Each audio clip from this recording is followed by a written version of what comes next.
강원도 깊은 산골 마을, 화천의 작은 마을은 사계절이 뚜렷했다. 특히 겨울은 매서운 바람과 함께 눈이 깊게 쌓이는 계절이었다. 이런 추위 속에서도 이 마을에는 따뜻한 이야기가 피어나고 있었다. 이 마을 끝자락, 작은 언덕 위에 자리 잡은 집에는 서진호와 박지영 부부가 살고 있었다. 서진호는 아버지에게 물려받은 꿀벌 농장을 운영하고 있었고, 지영은 그 옆에 작은 차밭을 가꾸고 있었다. 두 사람은 서로를 의지하며 조용하고 평화로운 삶을 살고 있었다. 진호와 지영은 어린 시절부터 친구였다. 같은 마을에서 자라면서 서로의 꿈과 아픔을 공유했고, 성인이 되어서는 자연스럽게 부부의 연을 맺었다. 결혼 후 5해가 지났지만 그들의 사랑은 여전히 첫날의 설렘을 간직하고 있었다. 그들의 집 마당에는 항상 백두라는 이름의 진돗개가 있었다. 백두는 태어났을 때부터 진호의 가족과 함께 살던 개였고, 진호가 결혼하면서 함께 새 집으로 왔다. 백두는 특히 지영에게 충성심이 강했다. 지영이 차밭에서 일할 때나 집안일을 할 때도 항상 그림자처럼 따라다녔다. 마을 사람들은 그런 백두를 보며 저게는 마치 사람처럼 지영이를 지켜 라고 말하곤 했다. 그것은 칭찬이었지만 후에 그 말은 다른 의미로 변질될 줄은 아무도 몰랐다. 어느 봄날 지영은 오랜 기다림 끝에 임신 소식을 남편에게 전했다. 진호는 기쁨에 겨워 지영을 품에 안았다. 그들은 오랫동안 아이를 갖기를 원했지만 쉽게 이루어지지 않았다. 이제 그들의 가정에 새로운 생명이 찾아온다는 소식에 두 사람은 매일 밤 행복한 꿈을 꾸었다. 지영아, 우리 아이가 태어나면 꿀벌이 만든 꿀처럼 달콤한 인생을 살게 해줄게.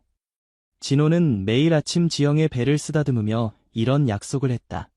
지영은 그런 남편의 모습에 미소 지었다. 하지만 행복한 시간은 오래가지 않았다. 임신 3개월째부터 지영의 배는 보통의 임산부보다 빠르게 불러왔다. 처음에는 건강한 아이가 자라고 있다는 신호라고 생각했지만 시간이 지날수록 그 크기는 비정상적으로 커졌다. 마을 의원을 찾아간 지영은 의사에게 자신의 상태를 설명했다. 선생님, 제 배가 너무 빠르게 커지는 것 같아요. 이게 정상인가요? 의사는 지영의 배를 살펴보고 걱정스러운 표정을 지었다. 지영 씨, 이건 좀 더 큰 병원에서 정밀 검사를 받아봐야 할 것 같아요. 서울로 가는 게 좋겠어요. 진호와 지영은 서울의 큰 병원을 찾았고 그곳에서 의사는 지영이 쌍둥이를 임신했다고 알려주었다. 그러나 그것만이 문제는 아니었다. 의사는 심각한 표정으로 말했다. 쌍둥이와 함께 자궁에 큰 종양이 자라고 있습니다. 종양이 태아의 영양을 빼앗고 있어 위험합니다. 지금 상태로는 산모와 태아 모두 위험할 수 있습니다. 의사의 말은 진호와 지영에게 청천벽력과 같았다. 의사는 계속해서 말했다. 가장 안전한 방법은 임신을 중단하고 종양을 제거하는 것입니다. 그렇지 않으면 산모의 목숨이 위험할 수 있습니다. 지영은 의사의 말을 듣고 고개를 저었다. 아니요, 저는 아이들을 지키겠습니다. 다른 방법이 있을 거예요. 진호는 아내를 걱정스럽게 바라보았지만 그의 눈에서도 결심이 보였다. 그들은 함께 이 어려움을 이겨내기로 했다. 병원에서 처방받은 약을 먹으며 지영은 집으로 돌아왔다. 그녀는 더 자주 쉬었고 진호는 꿀벌 농장과 차밭 일을 모두 도맡아 했다. 백두는 평소보다 더 지영 곁을 떠나지 않았다. 마치 그녀의 상태를 알기라도 하는 듯 지영이 잠들 때면 그녀의 배 옆에 누워 온기를 전했다. 마을 사람들은 점점 불러오는 지영의 배를 보며 수군거리기 시작했다. 임신 5개월째였지만 지영의 배는 마치 9개월 된 임산부처럼 보였다. 게다가 그녀가 항상 백두와 함께 다니는 모습은 이상한 소문이 시작이 되었다. 처음에는 작은 소문이었다. 마을 어귀의 할머니들이 모여 이야기하는 자리에서 나온 말이었다. 지영이 배가 너무 빨리 크는 것 같지 않니? 그러게, 보통 임신한 사람들이 저렇게 빨리 커지나? 그런 이야기가 오가다 누군가 농담처럼 말했다. 혹시 백두 때문 아닐까? 항상 붙어 다니잖아. 하아. 그 말은 농담으로 시작되었지만 소문은 눈덩이처럼 불어났다. 마을 사람들 중 일부는 진짜로 그 말을 믿기 시작했다.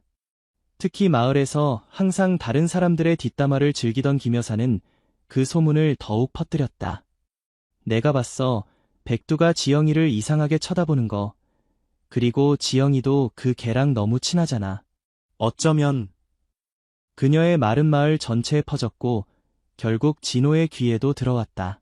처음에 진호는 그저 웃어넘겼다. 말도 안 되는 소리라고 생각했다. 그러나 마을에 나갈 때마다 사람들의 시선과 수군거림이 느껴졌다. 여보, 사람들이 이상한 소리를 하고 다녀. 우리 무시하자. 진호는 지영에게 말했지만 그녀는 이미 알고 있었다. 차밭에서 일할 때 지나가는 마을 사람들의 시선이 달라졌고 가게에 갔을 때도 사람들이 갑자기 조용해지는 것을 느꼈다. 괜찮아요. 그냥 무시해요. 우리는 우리 아이들만 생각하면 돼요. 지영은 강한 척했지만 밤이면 몰래 눈물을 흘렸다. 그녀는 자신의 뱃속에서 자라는 아이들을 위해 강해져야 한다고 생각했다. 임신 6개월이 되자 지영의 건강은 급격히 나빠졌다. 그녀는 종종 숨을 쉬기 어려워했고 걷는 것도 힘들어했다. 진호는 매일 밤 아내의 상태를 걱정하며 잠을 이루지 못했다. 어느 날 지영이 차밭에서 일하다가 갑자기 쓰러졌다. 함께 있던 백두가 크게 짖어 진호를 불렀고 진호는 급히 달려와 지영을 병원으로 데려갔다. 아내가 쓰러졌어요. 빨리 좀 봐주세요. 의사는 지영을 진찰한 후 심각한 표정으로 말했다. 지영 씨의 상태가 위험합니다.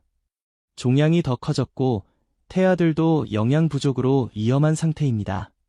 지금 수술을 하지 않으면 모두 위험합니다. 진호는 절망적인 표정으로 의사를 바라보았다. 수술을 하면 아이들은요? 최선을 다하겠지만 보장할 수 없습니다. 현재로서는 산모의 생명이 우선입니다. 진호는 망설였다. 그는 아내와 아이들 모두를 지키고 싶었다. 그때 지영이 약한 목소리로 말했다. 진호야, 아이들을 살려줘. 내가 견딜 수 있어. 진호는 눈물을 참으며 지영의 손을 꼭 잡았다. 알았어. 함께 이겨내자. 그들은 수술을 미루고 지영을 집으로 데려왔다. 의사는 일주일 이내에 다시 병원에 오라고 당부했다. 집으로 돌아온 지영은 점점 더 약해졌다. 그녀는 대부분의 시간을 누워 지냈고 백두는 한시도 그녀의 곁을 떠나지 않았다. 진호는 아내를 위해 최선을 다했지만 그의 마음 한구석에는 두려움이 자리 잡고 있었다. 마을에서의 소문은 더욱 심해졌다. 이제는 SNS를 통해 그들의 이야기가 퍼지기 시작했다. 강원도 화천에 개와 여자 사이에 아이가 생겼다는 소문이 있다. 사람과 개 사이에 아이? 그런 게 가능해?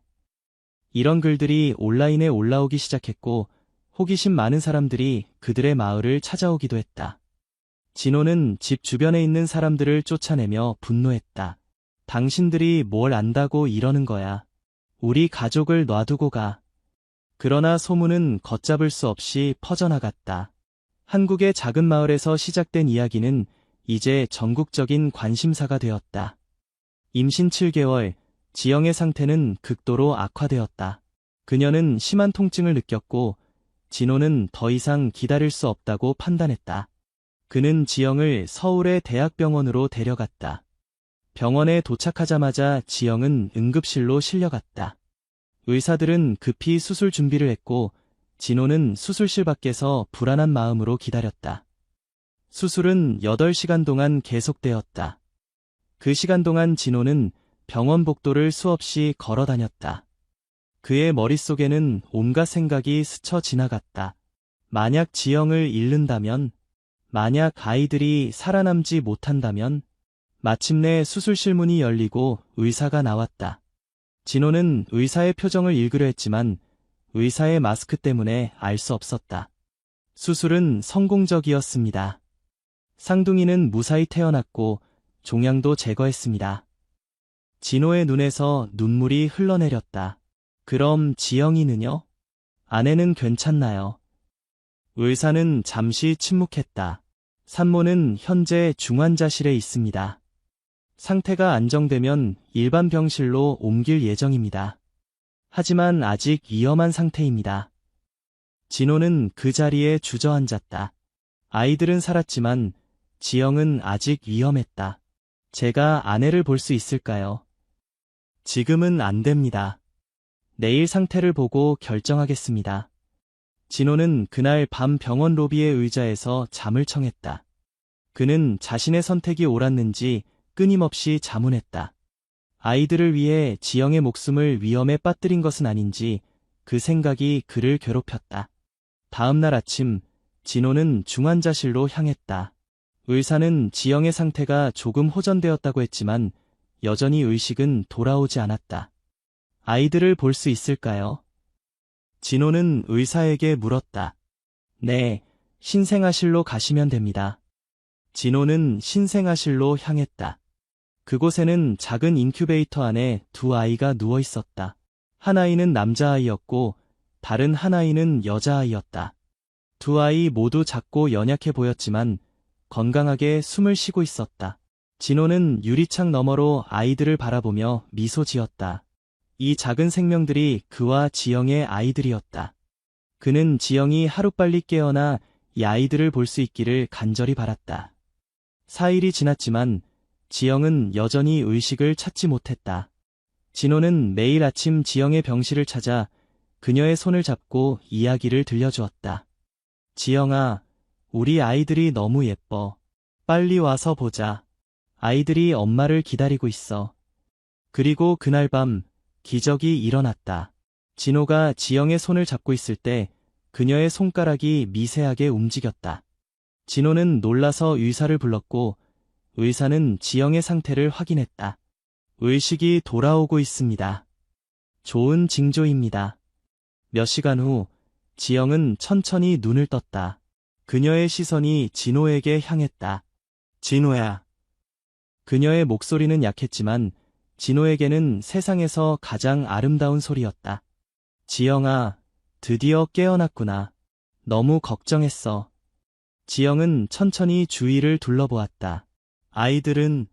우리 아이들은 어디 있어? 진호는 미소 지으며 말했다. 아이들은 무사해. 남자아이와 여자아이 2명 모두 건강해. 지영의 눈에서 눈물이 흘러내렸다. 정말, 그럼 다행이야. 그녀는 안도의 한숨을 내쉬었다.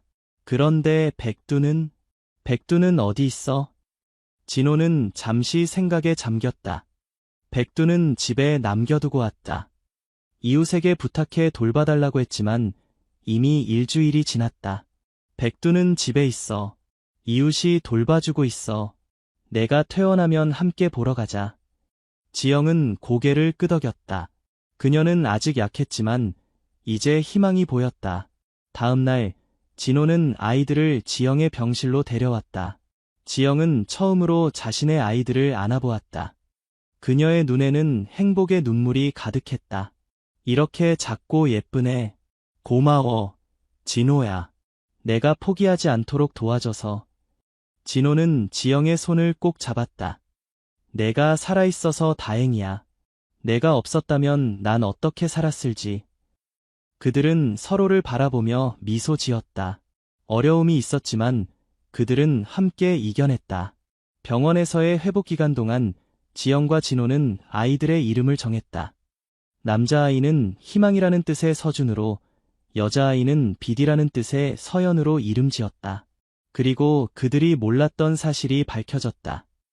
의사는 수술 후 검사 결과를 들고 그들을 찾아왔다. 종양 검사 결과가 나왔습니다. 다행히 악성이 아니었습니다. 하지만 매우 드문 유형의 종양이었습니다. 진호와 지영은 안도의 한숨을 내쉬었다. 그런데 이 종양이 왜 생긴 건가요? 진호가 물었다. 정확한 원인은 알 수 없지만 이런 종양은 유전적 요인이나 호르몬 불균형으로 인해 발생할 수 있습니다.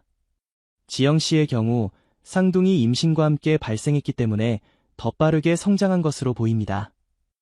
의사의 설명을 들으며 진호와 지영은 서로를 바라보았다. 이제 그들은 그동안의 소문이 얼마나 터무니없었는지 알게 되었다.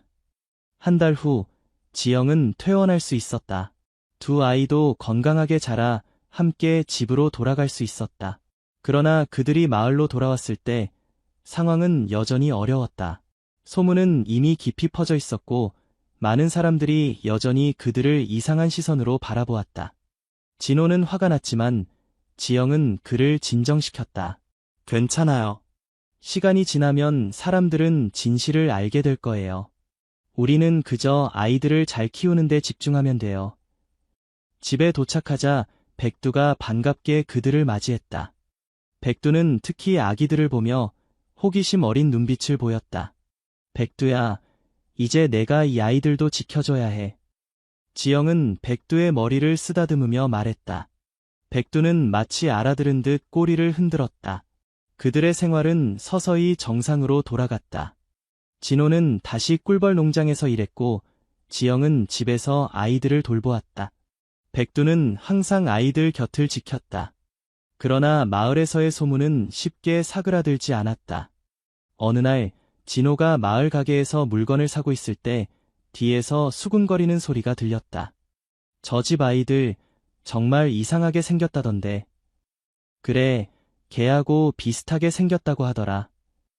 진호는 참지 못하고 그들에게 돌아섰다. 왜 그런 말을 하는 거죠? 우리 아이들을 본 적도 없으면서. 가게에 있던 사람들은 놀라서 진호를 바라보았다. 진호는 화가 나서 계속 말했다. 우리 아내는 종양 때문에 거의 목숨을 잃을 뻔했어요. 그런데 당신들은 그저 재미로 남의 가족을 욕하고 있어요. 부끄럽지도 않나요? 진호의 말에 가게는 조용해졌다. 사람들은 서로를 바라보며 어쩔 줄 몰라 했다. 그날 저녁, 진호는 마음이 무거웠다. 그는 지영에게 그날 있었던 일을 이야기했다. 내가 너무 화를 냈나? 하지만 사람들이 우리 아이들에 대해 그런 말을 하는 걸 듣고 있을 수가 없었어. 지영은 진호의 손을 잡고 말했다. 괜찮아요. 당신이 우리 가족을 지키려는 건 당연해요. 하지만 화를 내는 것보다 더 좋은 방법이 있을 거예요. 어떤 방법? 우리가 행복하게 사는 모습을 보여주는 거예요. 그게 가장 좋은 대답이에요. 진호는 지영의 지혜에 감탄했다. 그녀는 항상 그를 진정시키고 올바른 방향으로 이끌어 주었다. 며칠 후, 지영은 뜻밖의 제안을 했다. 우리 집들이를 하는 게 어때요? 마을 사람들을 초대해서 우리 아이들도 보여주고 함께 식사도 하고요. 진호는 놀라서 지영을 바라보았다. 정말. 하지만 사람들이 우리에 대해 그런 소문을 퍼뜨렸는데. 그래서 더 그래요. 그들이 직접 와서 보면 진실을 알게 될 거예요. 진호는 망설였지만 결국 지영의 제안에 동의했다. 그들은 마을 사람들에게 초대장을 돌렸다. 처음에는 많은 사람들이 놀라워했지만 호기심에 이끌려 대부분의 사람들이 참석하기로 했다. 집들이 날, 지영과 진호는 집안을 정리하고 음식을 준비했다. 백두도 특별히 씻겨 새 목줄을 달아주었다. 아이들은 깨끗한 옷을 입고 요람에 누워 있었다. 첫 번째 손님이 도착했을 때 진호는 긴장했다. 그는 사람들이 어떤 반응을 보일지 걱정했다. 하지만 지영은 평소처럼 밝은 미소로 손님을 맞이했다. 어서 오세요. 안으로 들어오세요. 손님들은 조심스럽게 집 안으로 들어왔다. 그들의 눈은 즉시 요람에 있는 아이들을 찾았다. 지영은 그들을 요람 쪽으로 안내했다. 이쪽으로 오세요. 우리 아이들을 소개해 드릴게요. 손님들은 요람 주위에 모여 아이들을 내려다보았다. 그들이 본 것은 그저 평범한, 하지만 너무나도 사랑스러운 두 아기였다. 서준과 서연은 커다란 눈으로 사람들을 바라보았다. 두 아이 모두 지영과 진호를 닮아 있었고 그 어디에도 비정상적인 모습은 찾아볼 수 없었다. 마을에서 가장 수다스러운 김여사가 먼저 입을 열었다. 이렇게 예쁜 아이들이었네. 소문이 말도 안 되는 거였어. 그녀는 쑥스러운 듯 말했다. 다른 사람들도 하나둘씩 아이들에게 다가와 축하의 말을 건넸다. 정말 축하해요. 두 아이 모두 너무 예쁘네요. 쌍둥이라니 복 받았어요. 지영은 미소 지으며 그들의 축하를 받았다. 진호도 긴장이 풀리고 웃음을 되찾았다. 모두 와주셔서 감사합니다. 우리 가족에게 새로운 시작인 만큼 여러분과 함께 나누고 싶었어요. 진호가 말했다. 그는 테이블 위에 준비된 음식을 가리키며 모두를 초대했다. 자, 이제 다 같이 식사해요. 사람들은 음식을 먹으며 이야기를 나누었다. 처음에는 어색했지만 시간이 지날수록 분위기는 풀어졌다. 특히 진호가 직접 딴 꿀로 만든 음료는 큰 인기를 끌었다. 백두는 손님들 사이를 조용히 돌아다니며 간식을 얻어먹기도 했다. 일부 사람들은 백두를 조심스럽게 대했지만 지영이 백두와 함께 아이들 곁에 앉아있는 모습을 보며 그들의 의심은 점차 사라졌다. 집들이가 끝나갈 무렵 마을 이장이 진호와 지영에게 다가왔다. 미안하오. 우리가 잘못된 소문에 휩쓸려 당신들에게 상처를 줬소. 이제 모두가 진실을 알게 됐으니 앞으로는 그런 일이 없을 거요. 진호는 이장의 손을 잡고 말했다. 괜찮습니다. 중요한 건 지금부터입니다. 우리 아이들이 건강하게 자랄 수 있도록 마을 모두가 도와주시면 감사하겠습니다. 이장은 고개를 끄덕였다. 물론이지. 우리 마을 아이들이니 모두가 함께 키울 거요. 그날 이후 마을에서의 소문은 점차 사그라들었다. 사람들은 진호와 지영의 가족을 다시 마을의 일원으로 받아들였다. 온라인에 퍼졌던 이상한 소문들도 시간이 지나며 잊혀졌다. 서준과 서연은 건강하게 자라나기 시작했다. 두 아이는 서로 다른 성격을 보였다. 서준은 활발하고 호기심이 많았으며 서연은 조용하고 사려 깊었다. 백두는 특히 서연에게 애정을 보였다. 서연이 울 때면 백두가 먼저 달려와 그녀 곁에 누웠고 서연은 백두의 존재만으로도 금방 울음을 그쳤다. 진호는 다시 꿀벌 농장일에 전념했고 지영도 아이들이 조금 자라자 차바디를 조금씩 도왔다. 그들의 삶은 다시 평화를 찾았다. 1년이 지났을 무렵 지영은 자신의 경험을 글로 쓰기 시작했다. 그녀는 자신이 겪은 고통과 기쁨, 그리고 사랑의 이야기를 정직하게 써내려갔다. 처음에는 그저 자신의 기록으로 남기려 했지만 글이 쌓이자 그녀는 이것을 책으로 출판하고 싶다는 생각이 들었다. 진호야, 내 이야기를 책으로 내고 싶어. 어느 저녁, 아이들이 잠든 후 지영은 진호에게 말했다. 정말 좋은 생각이야. 내 이야기가 비슷한 경험을 하는 다른 사람들에게 힘이 될 거야. 진호는 지영의 손을 잡으며 격려했다. 지영은 몇 달 동안 글을 다듬고 마침내 출판사에 원고를 보냈다. 처음에는 거절당했지만 몇 번의 시도 끝에 한 작은 출판사가 그녀의 이야기에 관심을 보였다. 박지영 씨의 이야기는 많은 사람들에게 희망을 줄 수 있을 것 같습니다. 특히 난임으로 고통받거나 사회적 편견에 시달리는 분들에게요. 출판사 편집장의 말이었다. 책은 봄이 오는 길이라는 제목으로 출판되었다. 지영은 자신의 이름 대신 필명을 사용했지만 이야기는 모두 진실이었다. 책에는 그녀가 겪은 고통, 마을 사람들의 소문, 그리고 그 모든 것을 이겨낸 가족의 사랑이 담겨 있었다. 처음에는 조용히 출간된 책이었지만 입소문을 타고 점차 많은 사람들에게 읽히기 시작했다. 특히 SNS를 통해 이 책을 읽은 사람들의 감동적인 후기가 퍼지면서 책은 베스트셀러 목록에 오르기 시작했다.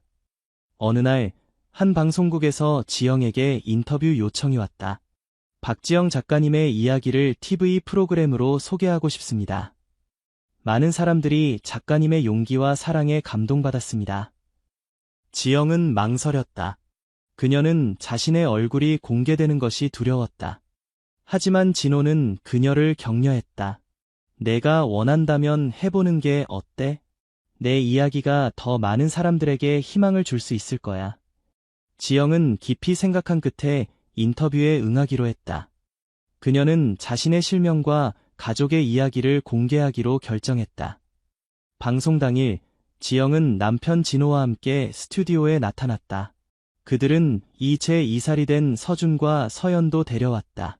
백두는 집에 남았지만 그들은 백두의 사진을 가져와 보여주었다. 오늘 저희 프로그램에 특별한 손님들을 모셨습니다. 봄이 오는 길의 저자 박지영 씨와 그의 가족입니다. 진행자가 말했다. 카메라가 지영의 가족을 비추자 시청자들은 평범하고 행복해 보이는 가족의 모습을 보았다. 인터뷰에서 지영은 자신의 이야기를 솔직하게 털어놓았다. 종양 진단을 받았을 때의 두려움, 아이들을 지키기 위한 결심, 그리고 마을에서 겪었던 편견까지. 그녀는 아무것도 숨기지 않았다. 가장 힘들었던 건 사람들의 시선이었어요.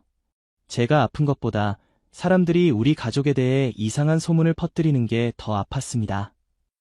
진호도 자신의 생각을 나누었다. 처음에는 화가 났습니다. 하지만 시간이 지나면서 깨달았어요. 중요한 건 다른 사람들의 생각이 아니라 우리 가족이 서로를 얼마나 사랑하느냐는 거죠. 인터뷰는 큰 반향을 일으켰다.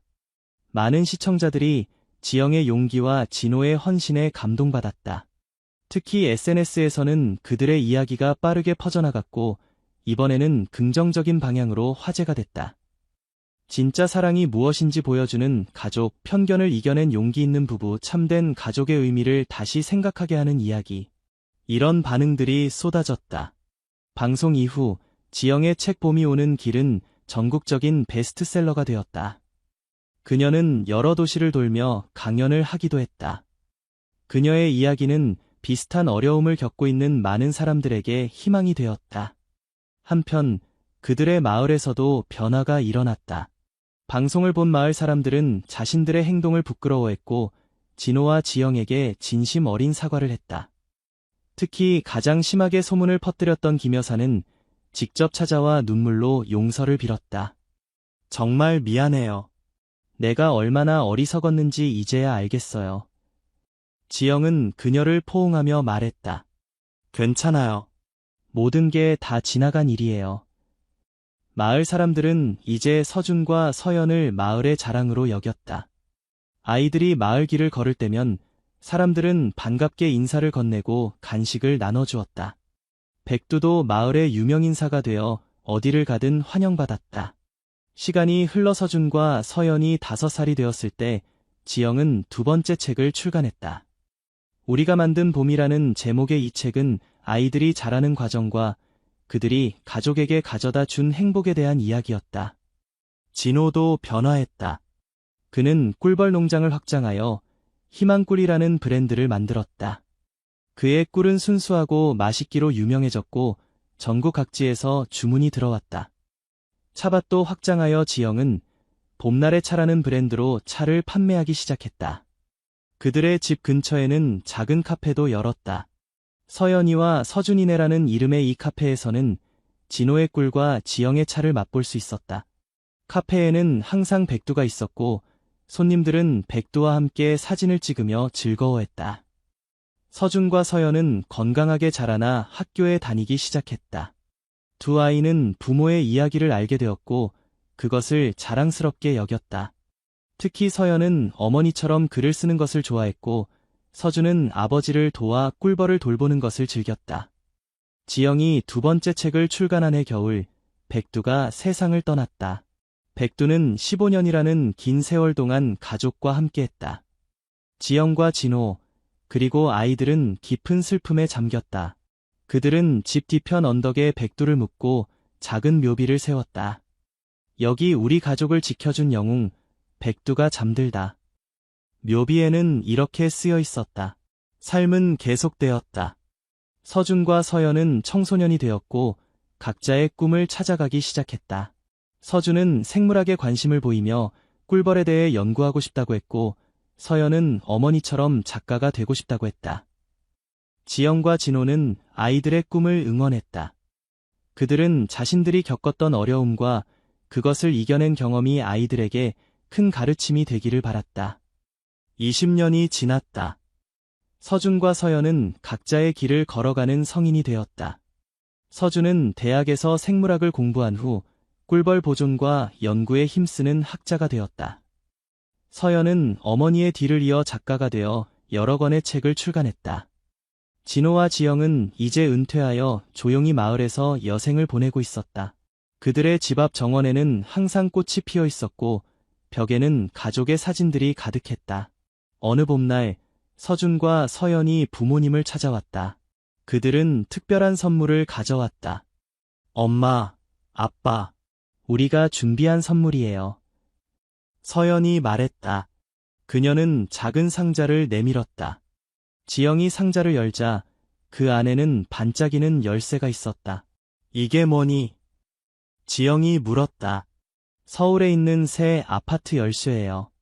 엄마 아빠가 서울에 오시면 우리가 자주 찾아뵐 수 있을 것 같아서요. 서준이 말했다. 진호와 지영은 놀라서 서로를 바라보았다. 서울. 하지만 우리는 이 마을을 떠날 생각이 없는데. 진호가 말했다. 서준이 웃으며 말했다. 아빠, 우리가 강요하는 건 아니에요.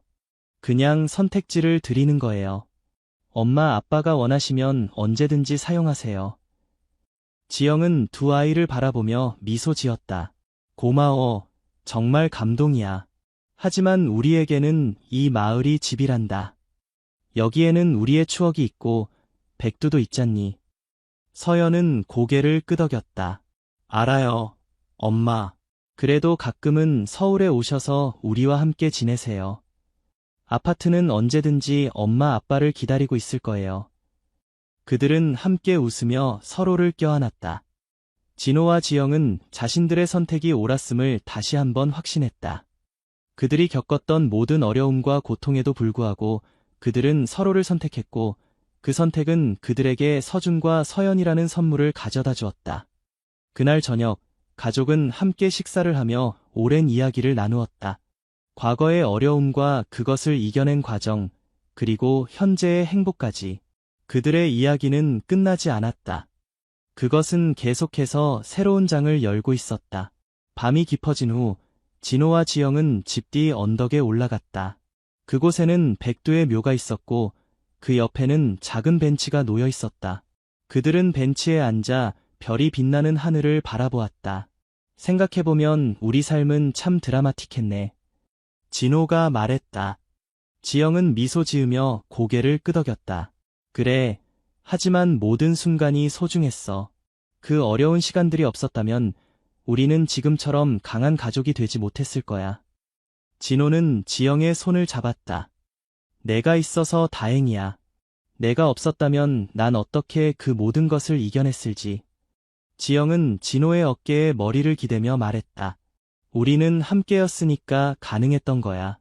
앞으로도 항상 그럴 거고. 그들은 조용히 밤하늘을 바라보았다. 별들은 그들의 이야기를 듣고 있는 듯 더욱 밝게 빛났다.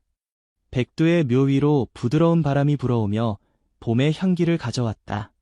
그들의 삶은 꿀벌이 꿀을 만들듯 차나무가 잎을 피우듯 자연스럽게 흘러갔다. 때로는 쓰디쓴 고통이 있었지만 그것은 결국 더 달콤한 행복으로 변했다. 그것이 바로 봄이 오는 길이었다. 그리고 그들은 알고 있었다. 어떤 겨울이 와도 반드시 봄은 찾아온다는 것을. 그들의 사랑이 그 길을 만들어낼 것이라는 것을. 그렇게 강원도 화천의 작은 마을에서는 한 가족의 사랑 이야기가 계속되고 있었다. 서울의 겨울은 항상 혹독했지만 그날은 특히 더 추웠다. 하늘에서 눈이 소리 없이 내리고 있었고 도로는 이미 하얀 눈으로 덮여 있었다. 박미선은 택시 안에서 초조하게 손목시계를 확인했다. 이미 장례식이 시작된 지 1시간이 지났다. 그녀의 마음은 불안과 슬픔, 그리고 자책감으로 가득 찼다. 기사님, 좀 더 빨리 갈 수 없을까요? 미선은 앞좌석을 바라보며 간절히 물었다. 택시 기사는 백미러로 그녀를 힐끗 바라보며 고개를 저었다. 죄송합니다만 눈이 너무 많이 와서 도로 상황이 좋지 않네요. 최대한 빨리 모시겠습니다. 미선은 창밖으로 시선을 돌렸다. 차창에 맺힌 물방울 사이로 서울의 회색빛 풍경이 흐릿하게 보였다. 그녀의 아들 지훈이 마지막으로 숨을 거둔 병원을 지나가는 순간 그녀의 눈에서 눈물이 흘러내렸다. 지훈은 28살의 젊은 나이에 갑작스러운 교통사고로 세상을 떠났다. 그 소식을 들었을 때 미선은 미국에서 사업차 출장 중이었다. 그녀는 즉시 한국행 비행기를 예약했지만 폭설로 인해 비행기가 지연되었고 결국 아들의 장례식에도 늦게 되었다. 택시가 드디어 장례식장 앞에 도착했다. 미선은 서둘러 택시비를 지불하고 뛰어내렸다. 그녀는 하얀 눈밭을 밟으며 장례식장으로 달려갔다. 입구에 도착했을 때 그녀의 구두는 이미 눈으로 젖어 있었고 검은 정장 위에도 눈이 소복이 쌓여 있었다. 장례식장 안으로 들어서자 조용한 분위기가 그녀를 맞이했다. 복도를 따라 걸으며 미선은 자신의 발소리만이 공간에 울려 퍼지는 것을 느꼈다. 마침내 지훈의 장례식이 열리는 방 앞에 도착했을 때 그녀는 잠시 멈추어 섰다. 문 앞에 놓인 지훈의 사진을 바라보았다. 환한 미소를 짓고 있는 아들의 모습에 미선의 가슴이 찢어질 듯 아팠다. 심호흡을 한 번 하고 문을 열었다. 안으로 들어서자 모든 시선이 그녀에게 향했다. 장례식은 이미 끝난 듯했고 몇몇 조문객들만이 남아있었다. 미선의 전 남편 김민혁과 그의 새아내도 그곳에 있었다. 민혁의 눈에는 비난의 시선이 역력했다. 드디어 왔네요. 민혁은 차갑게 말했다. 당신의 아들이 세상을 떠났는데 출장이 그렇게 중요했습니까? 미선은 그의 말에 대답할 기력이 없었다. 그녀의 시선은 이미 방 중앙의 놓인 관으로 향해 있었다. 그녀는 천천히 관을 향해 걸어갔다. 그녀의 발걸음이 무거웠고 다리가 떨려왔다. 관 앞에 도착한 미선은 무릎을 꿇고 아들의 영정사진을 바라보았다. 눈물이 그녀의 뺨을 타고 흘러내렸다. 제가 늦어서 미안해. 그녀는 흐느끼며 말했다. 장례지도사가 그녀에게 다가와 조용히 말했다. 죄송합니다만 이미 입관식은 끝났고 곧 발이 날 예정입니다. 미선은 절망적인 눈으로 그를 바라보았다. 제 아들, 마지막으로 한 번만 볼 수 없을까요? 장례지도사는 난처한 표정을 지었다. 이미 관이 봉인되었습니다. 제발. 미선은 그의 팔을 붙잡으며 간청했다. 어머니로서 아들의 얼굴을 마지막으로 한 번만 보게 해주세요. 방 안의 조문객들은 모두 미선을 바라보고 있었다. 민혁도 불편한 표정으로 서 있었지만 결국 그는 고개를 끄덕였다. 관을 열어드리죠. 민혁이 장례지도사에게 말했다. 장례지도사는 잠시 망설이다가 고개를 끄덕였다. 그는 2명의 조수를 불러 관을 열기 시작했다. 미선은 심장이 빠르게 뛰는 것을 느꼈다. 곧 그녀는 아들의 얼굴을 마지막으로 보게 될 것이다. 관의 뚜껑이 서서히 열리기 시작했다. 방 안의 모든 사람들은 숨을 죽인 채 지켜보고 있었다. 뚜껑이 완전히 열리자 미선은 관 안을 들여다보았다. 그 순간 미선의 비명이 장례식장 전체에 울려 퍼졌다. 미선의 비명 소리에 장례식장에 있던 모든 사람들이 놀라서 바라보았다. 그녀는 충격으로 뒤로 물러나 바닥에 주저앉았다. 그녀의 얼굴은 창백했고 온몸이 떨리고 있었다. 이 사람, 제 아들이 아니에요. 방 안에 긴장감이 감돌았다. 민혁이 급히 관 앞으로 다가와 안을 들여다보았다. 그의 얼굴도 순간 굳어졌다. 어떻게 이런 일이... 민혁은 말을 잇지 못했다. 관 안에는 분명 누군가가 누워 있었지만 그것은 지훈이 아니었다. 그곳에 누워있는 사람은 40대로 보이는 낯선 남자였다. 장례지도사의 얼굴이 공포로 일그러졌다. 그는 즉시 관리자를 불렀고 장례식장은 순식간에 혼란에 빠졌다. 분명히 실수가 있었던 것 같습니다. 장례식장 관리자가 당황한 목소리로 말했다. 즉시 확인해 보겠습니다. 미선은 여전히 바닥에 주저앉은 채 충격에서 벗어나지 못하고 있었다. 그녀의 머릿속은 혼란스러웠다. 아들은 어디에 있는 걸까? 이것은 단순한 실수인가? 아니면 장례식장 직원들이 급히 다른 장례식장을 확인하러 갔다. 민혁은 미선에게 다가와 그녀를 일으켰다. 일어나요. 분명 실수가 있었던 거예요. 민혁의 목소리는 차가웠지만 그의 눈에도 불안감이 서려 있었다. 약 30분 후 장례식장 관리자가 돌아왔다. 그의 표정은 더욱 심각해져 있었다. 큰 문제가 발생했습니다.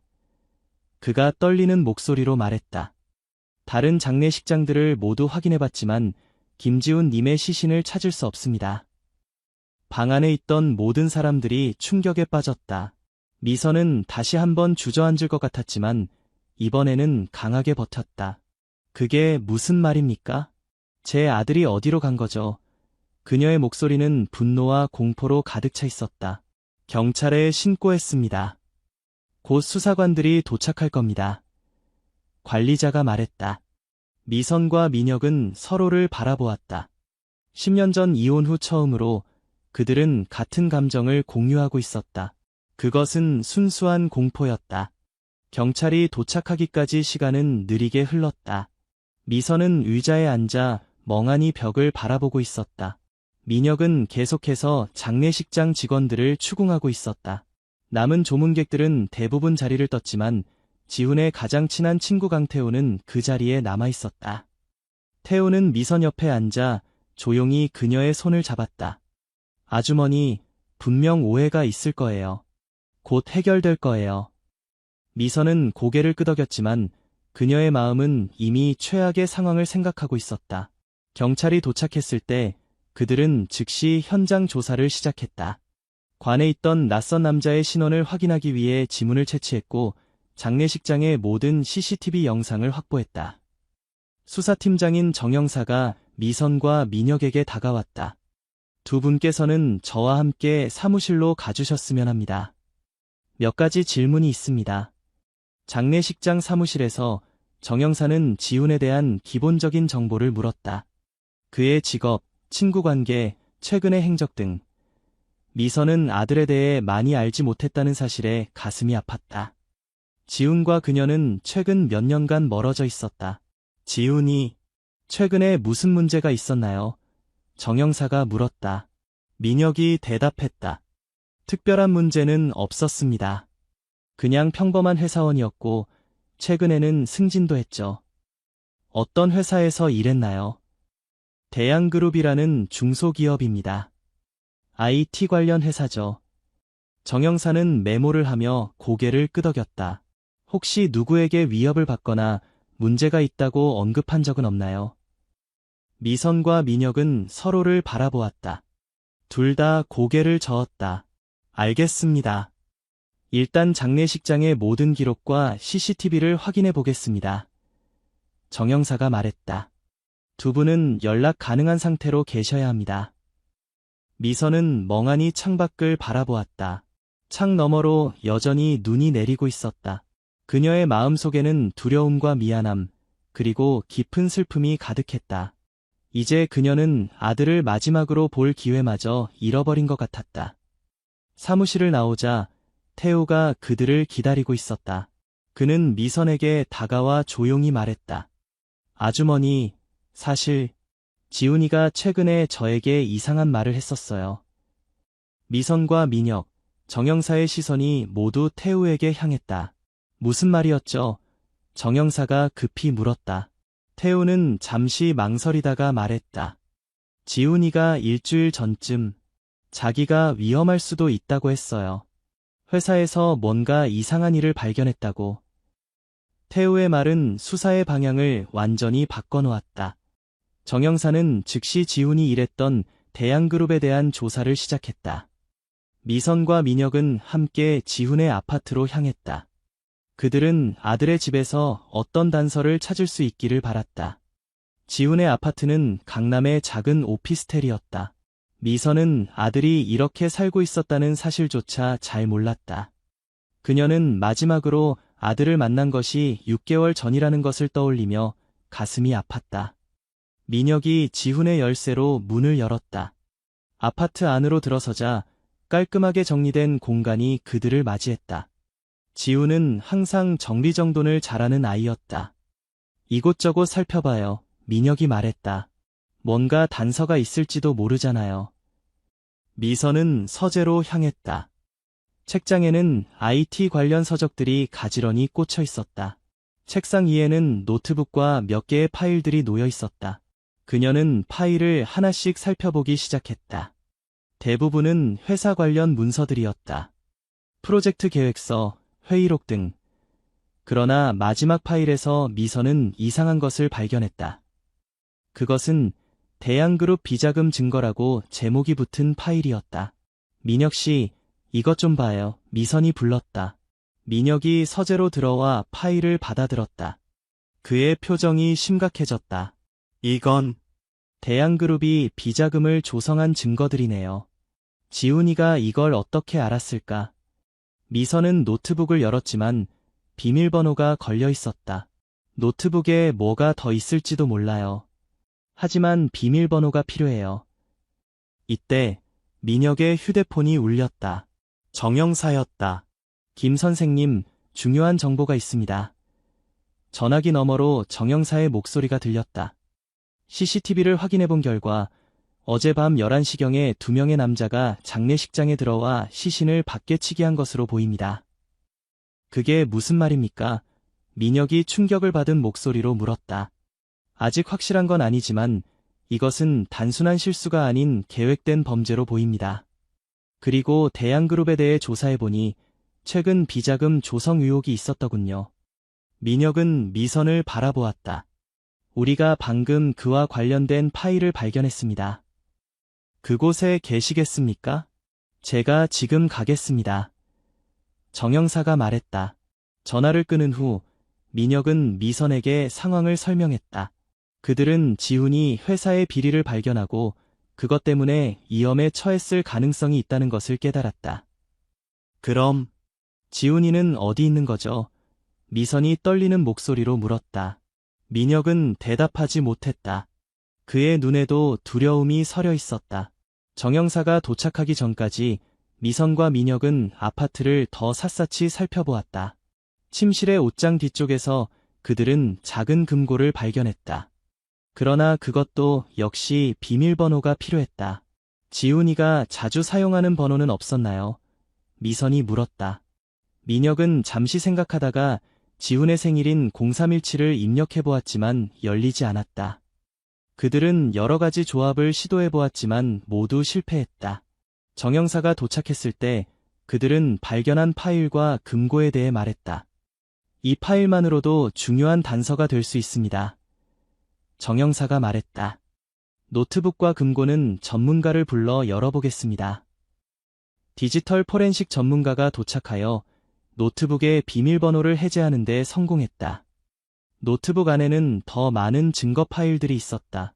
지훈은 대양그룹의 비자금 조성과 관련된 증거를 수개월에 걸쳐 수집해왔던 것이다.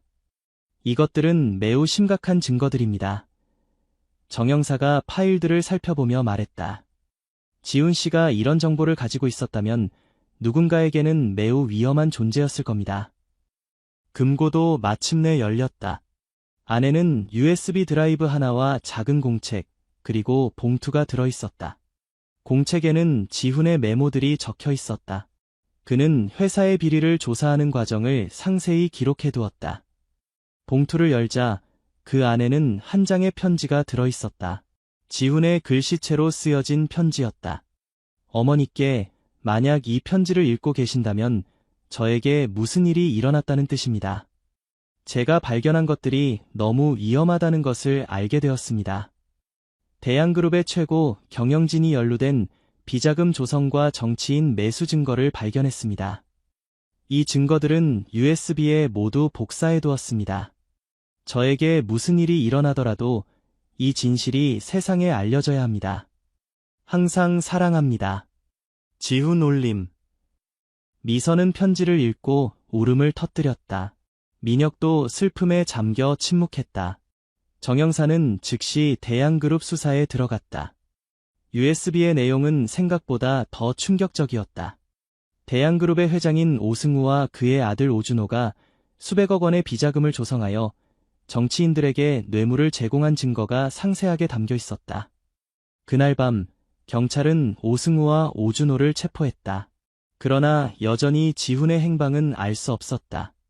대양그룹 회장 오승우와 그의 아들 오준호의 체포는 언론의 대대적인 관심을 받았다. 그들이 지훈의 실종과 관련이 있다는 소식이 퍼지자 미선의 집 앞에는 수많은 기자들이 몰려들었다. 미선은 이런 관심이 불편했지만 한편으로는 아들을 찾는데 도움이 될지도 모른다는 생각에 언론과의 인터뷰에 응했다. 제 아들은 진실을 밝히기 위해 노력했습니다. 그런 아들이 지금 어디에 있는지, 무슨 일을 당했는지 알고 싶습니다. 어떤 정보라도 있으시다면 제발 경찰에 알려주세요. 미선의 호소는 전국적으로 방송되었고 많은 사람들의 공감을 불러일으켰다. 오승우와 오준호의 조사는 계속되었다. 처음에 그들은 모든 혐의를 부인했지만 증거가 너무나 명확했다. 결국 오준호가 먼저 입을 열었다. 지훈이 우리 회사의 비리를 알아냈어요. 그가 증거를 수집하고 있다는 것을 알게 되었을 때 아버지는 매우 불안해했습니다. 그래서 어떻게 했죠? 정 형사가 물었다. 오준호는 잠시 침묵했다가 말을 이었다. 아버지가 이강석이라는 사람을 고용했어요. 그는 회사의 문제 해결사였죠. 이강석에게 지훈을 처리하라고 지시했어요. 이강석이 지훈 씨를 납치한 겁니까? 오준호는 고개를 끄덕였다. 사고로 위장하라는 게 계획이었어요. 하지만 세부적인 것은 저도 몰라요. 이강석이 모든 것을 처리했어요. 이강석은 전직 특수부대원으로 대양그룹의 비밀 작전을 수행해온 인물이었다. 그의 집과 사무실을 수색했지만 그는 이미 도주한 상태였다. 정 형사는 이강석의 통화 기록과 위치 데이터를 추적하기 시작했다. 마지막으로 추적된 위치는 인천의 한 창고였다. 경찰 특공대가 그 창고를 급습했을 때 그들은 이강석을 체포할 수 있었다. 그러나 지훈은 그곳에 없었다. 김지훈은 어디 있습니까? 정 형사가 취조실에서 이강석에게 물었다. 이강석은 차갑게 웃으며 대답했다. 이미 늦었습니다. 무슨 말입니까? 그는 살아있지 않아요. 이 말을 들은 정 형사의 얼굴이 굳어졌다. 시신은 어디에 있습니까? 이강석은 잠시 망설이다가 말했다. 인천항 근처 폐공장입니다. 지하실에. 즉시 경찰은 해당 위치로 출동했다. 미선과 민혁은 경찰서에서 초조하게 소식을 기다렸다. 밤 11시경 정 형사로부터 전화가 왔다. 김 선생님, 현장에 도착했습니다만 아직 확인이 필요합니다. 확실한 것이 있으면 다시 연락드리겠습니다. 미선은 그 말의 의미를 이해했다. 그들이 무언가를 발견했지만 그것이 지훈인지 확인이 필요하다는 것, 그녀의 심장이 무겁게 내려앉았다. 새벽 2시, 정 형사가 직접 경찰서로 돌아왔다. 그의 표정은 무거웠다. 죄송합니다. 폐공장 지하실에서 시신을 발견했습니다. 신원 확인이 필요합니다. 미선은 창백한 얼굴로 고개를 끄덕였다. 민혁도 충격에 빠진 듯했지만 그는 강한 척하려고 노력했다. 함께 가겠습니다. 민혁이 말했다. 정 형사는 고개를 끄덕였다. 준비되시면 안내해드리겠습니다. 미선은 다리에 힘이 풀린 채로 일어섰다. 민혁이 그녀의 팔을 잡아주었다. 10년 전 이혼 후 처음으로 그들은 서로에게 의지하고 있었다. 차 안에서 미선은 창밖으로 보이는 서울의 야경을 멍하니 바라보았다. 그녀의 마음속에는 이미 최악의 상황을 받아들일 준비가 되어 있었다. 하지만 동시에 희미한 희망도 있었다. 혹시 그것이 지훈이 아닐 수도 있지 않을까? 인천의 폐공장에 도착했을 때 이미 현장은 경찰들로 가득 차 있었다. 낡은 공장 건물은 으스스한 분위기를 자아냈다. 미선은 민혁의 손을 꼭 잡았다. 지하실로 내려가는 계단은 좁고 어두웠다. 형광등 불빛 아래 법의학팀이 작업 중이었다. 정 형사는 미선과 민혁을 멈춰 세웠다. 확인만 하시면 됩니다. 준비되셨습니까? 둘 다 말없이 고개를 끄덕였다. 지하실 한쪽에는 검은 비닐로 덮인 무언가가 있었다. 법의학 팀장이 천천히 비닐을 걷어냈다. 그 순간 미선의 다리에 힘이 풀렸다. 그녀는 민혁의 팔을 잡고 겨우 서 있을 수 있었다. 이건... 민혁의 목소리가 떨렸다. 시신의 얼굴은 심하게 손상되어 있었지만 그것이 지훈이라는 것은 분명했다. 미선은 울음을 참지 못하고 무릎을 꿇었다. 그녀의 눈에서는 끝없이 눈물이 흘러내렸다. 내 아들, 미안해. 정말 미안해. 민혁도 눈물을 흘리며 미선의 어깨를 잡았다. 일어나요. 이제 지훈이를 집으로 데려가야 해요. DNA 검사 결과가 나오기 전까지는 공식적인 확인이 어렵지만 미선과 민혁 모두 그것이 지훈이라는 것을 알고 있었다. 그들은 무거운 마음으로 현장을 떠났다. 그날 밤 미선은 지훈의 아파트에서 머물기로 했다. 그녀는 아들의 방에 앉아 그의 물건들을 하나하나 만져보았다. 책장에 꽂힌 책들, 책상 위의 펜, 벽에 걸린 사진들, 모든 것이 지훈의 흔적이었다. 내가 더 자주 연락했어야 했는데. 미선은 혼잣말로 중얼거렸다. 내가 위험에 처해 있다는 걸 알았더라면. 새벽이 될 때까지 미선은 잠을 이루지 못했다. 갑자기 그녀의 시선이 지훈의 책상 서랍에 고정되었다. 이전에는 보지 못했던 서랍이었다. 그녀는 서랍을 열어보았다. 그 안에는 작은 상자가 있었다. 상자를 열자 그 안에는 또 다른 USB 드라이브와 종이 한 장이 들어있었다. 그것은 좌표와 암호로 보이는 글자들이 적혀 있었다. 이게 뭐지? 미선은 의아해하며 종이를 살펴보았다. 좌표는 분명 어딘가의 위치를 가리키고 있었다. 그녀는 즉시 정영사에게 전화를 걸었다. 정영사는 미선이 발견한 새로운 단서에 큰 관심을 보였다. 종이에 적힌 좌표는 강원도 산속의 한 위치를 가리키고 있었다. 암호로 보이는 글자들은 더 분석이 필요했다. 이것이 무엇을 의미하는지는 아직 알 수 없지만 지훈 씨가 중요하게 여긴 것님은 분명합니다. 정영사가 말했다. 저희가 조사해 보겠습니다. 그러나 미선은 기다릴 수 없었다. 그녀는 직접 그 좌표가 가리키는 곳을 확인하기로 결심했다. 민혁이 그녀의 결정을 말렸지만 미선의 마음은 이미 정해져 있었다. 내 아들이 남긴 마지막 메시지일 수도 있어요. 직접 확인해야겠어요. 결국 민혁도 그녀와 함께 가기로 했다. 태우도 동행하기를 자원했다. 세 사람은 이른 아침에 강원도로 향했다. 차를 타고 산길을 오르는 동안 미선은 창밖으로 보이는 푸른 산과 나무들을 바라보았다. 이곳은 지훈이 어렸을 때 자주 가족 여행을 왔던 곳과 비슷했다. 지훈이가 어렸을 때 자주 산에 데려갔었죠. 민혁이 잠시 침묵을 깨며 말했다. 미선은 고개를 끄덕였다. 항상 높은 곳에 올라가는 걸 좋아했어요. 저는 항상 그가 떨어질까 봐 걱정했었죠. 그들은 잠시 과거에 행복했던 기억에 잠겼다. 그때 지훈은 그저 해맑게 웃던 어린아이였고 그들은 평범한 가족이었다. GPS를 따라 그들은 점점 깊은 산속으로 들어갔다. 마침내 도로가 끝나자 그들은 차에서 내려 걸어가야 했다. 좌표는 산속 깊은 곳을 가리키고 있었다. 여기서부터는 길이 없어요. 태우가 말했다. 산길을 따라 걸어가야 할 것 같습니다. 미선은 잠시 주저했지만 곧 결심한 듯 앞으로 나아갔다. 나무와 풀이 우거진 길을 따라 그들은 천천히 전진했다. 약 20분 정도 걸었을 때 그들 앞에 작은 오두막이 나타났다. 저기인가 봐요. 민혁이 말했다. 오두막은 낡았지만 관리가 되고 있는 듯했다. 주변에는 아무도 없었다. 미선은 조심스럽게 오두막 문으로 다가갔다. 문은 잠겨 있었다. 어떻게 들어가죠? 미선이 물었다. 태우는 주변을 살펴보다가 현관 매트 아래에서 열쇠를 발견했다. 이걸로 한번 해볼까요? 열쇠는 딱 맞았고 문이 열렸다. 오두막 안은 놀랍도록 깔끔했다. 작은 침대와 책상, 선반이 있었고 벽에는 지도와 사진들이 붙어 있었다. 미선은 즉시 벽에 붙은 사진들을 확인했다.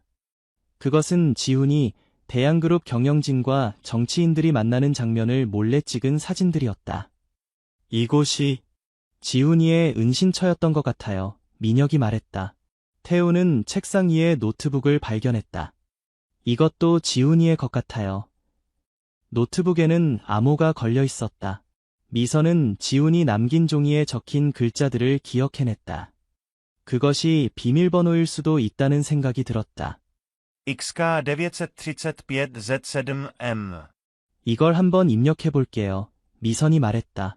놀랍게도 비밀번호가 맞았다.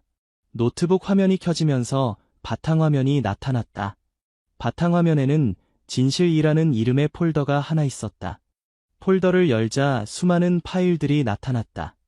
그것은 대양그룹의 비리에 관한 증거들뿐만 아니라 더 충격적인 내용을 담고 있었다. 대양그룹이 정부 고위 관료들과 연루되어 불법적인 거래를 해왔다는 증거였다.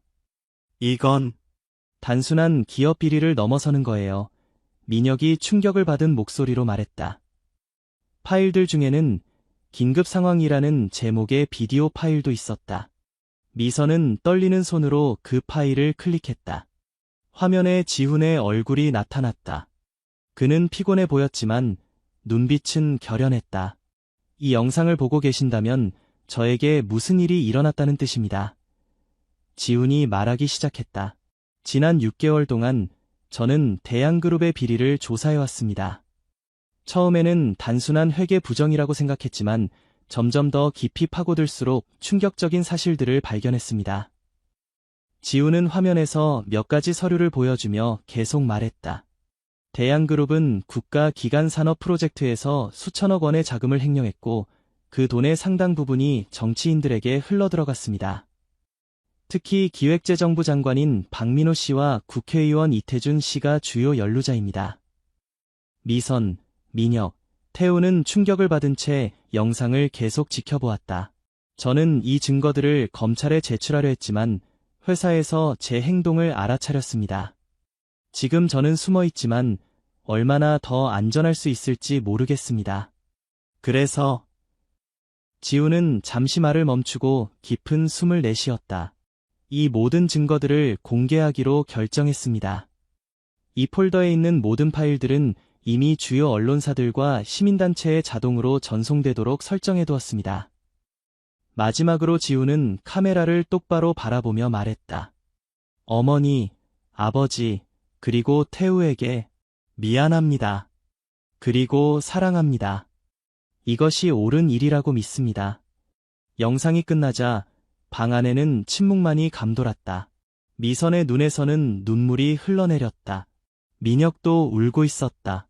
지훈이는 영웅이었군요. 태우가 마침내 침묵을 깨며 말했다. 미선은 고개를 끄덕였다. 그래, 우리 아들은 옳은 일을 위해 싸웠어. 그들은 즉시 정영사에게 연락하여 발견한 증거들에 대해 알렸다. 정영사는 곧 오두막으로 팀을 보내겠다고 했다. 하지만 지훈이 떠나기 전에 이곳에 다른 무언가를 남겼을지도 몰라요. 미선이 말했다. 좀 더 찾아봐요.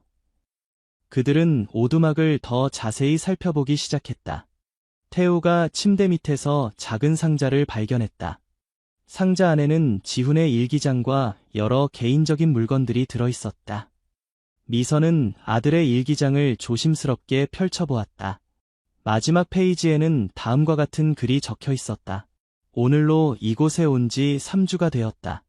외롭지만 내가 하는 일이 옳다는 것을 알고 있다. 어머니와 아버지가 걱정하실 텐데 미안하다. 하지만 이것이 끝나면 모든 것을 설명하고 용서를 구할 것이다. 내일은 마지막 증거를 확보하러 서울로 돌아간다. 위험하지만 이것으로 모든 것이 끝날 것이다. 마지막 일기는 지훈이 사망하기 이틀 전에 쓰여진 것이었다. 그가 마지막으로 서울에 갔을 때 민혁이 말했다. 그들에게 잡혔군요. 태우가 말을 끝맺었다. 미선은 아들의 일기장을 가슴에 안았다. 그녀의 눈에서는 슬픔의 눈물이 흘러내렸지만 동시에 자랑스러움도 느꼈다. 그녀의 아들은 진실을 위해 싸우다 생명을 잃었다. 지훈아, 내가 남긴 진실을 세상에 알리마. 내 희생이 헛되지 않게 알게. 미선은 마음속으로 다짐했다. 지훈이 발견한 증거들은 한국 사회에 큰 파장을 일으켰다. 언론은 연일 대양그룹의 비리와 정치권 유착 관계에 대해 보도했다. 국민들의 분노는 하늘을 찔렀고 검찰은 본격적인 수사에 착수했다. 대양그룹 회장 오승우와 그의 아들 오준호는 구속되었고 기획재정부 장관 박민호와 국회의원 이태준도 체포되었다. 이강석은 지훈의 살인 혐의로 기소되었다. 미선은 아들의 진실이 세상에 알려지는 것을 지켜보며 복잡한 감정에 사로잡혔다. 한편으로는 아들을 잃은 슬픔이 여전히 그녀를 짓누르고 있었지만 다른 한편으로는 지훈의 용기와 정의감에 깊은 자부심을 느꼈다. 지훈의 장례식이 다시 치러졌다. 이번에는 많은 사람들이 참석했다. 그의 동료들, 친구들, 그리고 그의 용기에 감동받은 수많은 시민들이 조문객으로 왔다. 미선은 이번에는 제 시간에 장례식에 참석할 수 있었다. 관 앞에 서서 미선은 아들의 영정사진을 바라보았다. 환하게 웃고 있는 지훈의 모습이 그녀의 마음을 따뜻하게 했다. 이번에는 제대로 인사할 수 있구나. 미선은 속삭였다. 엄마가 늦어서 미안해. 하지만 내가 남긴 진실은 세상에 알려졌어. 내 용기가 많은 사람들에게 희망이 되었어.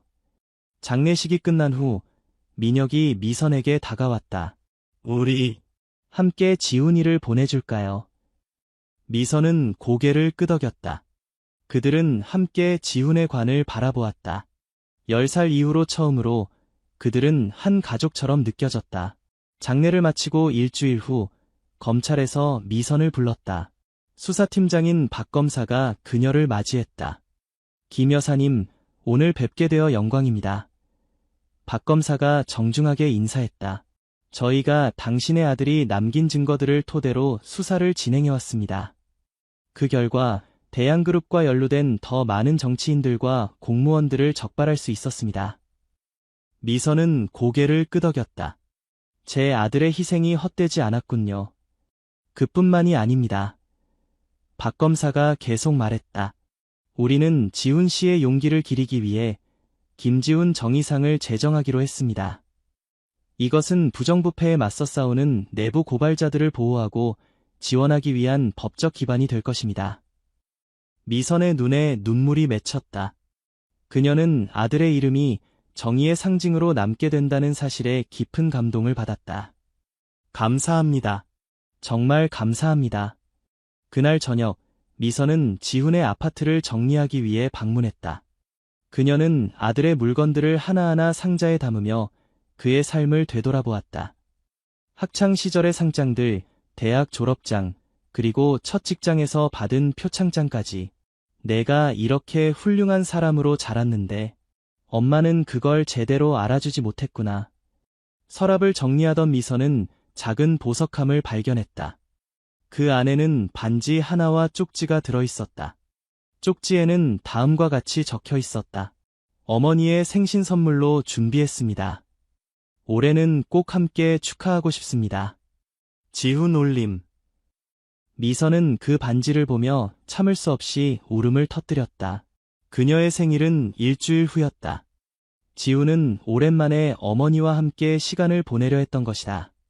이틀 후 미선은 민혁과 함께 지훈이 발견한 오두막을 다시 찾았다. 그들은 이곳을 어떻게 할지 결정하기 위해 왔다. 이곳을 지훈이의 정신을 기리는 곳으로 만들면 어떨까요? 민혁이 제안했다. 진실과 정의를 위한 연구소 같은 것으로요. 미선은 주변을 둘러보며 고개를 끄덕였다. 좋은 생각이에요.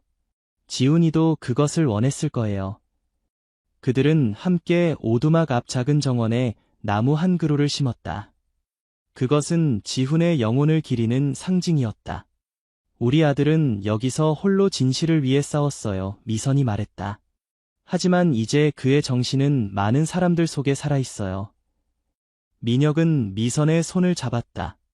우리가 함께 그의 뜻을 이어갑시다. 1년 후 대양그룹 비리 사건은 모두 마무리되었다.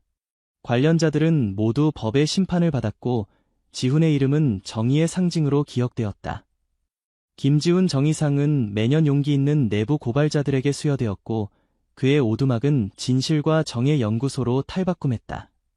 미선은 종종 그곳을 방문했다. 그녀는 아들이 남긴 일기장을 반복해서 읽으며 그의 생각과 용기를 되새겼다. 어느 날 연구소를 방문한 미선은 강당에 모인 젊은이들을 보았다. 그들은 지훈의 이야기를 듣고 있었다. 그의 용기, 그의 희생, 그리고 그가 남긴 유산에 대해. 미선은 조용히 강당 뒤에 서서 그들을 지켜보았다. 그녀의 눈에 눈물이 맺혔지만 그것은 슬픔의 눈물만은 아니었다.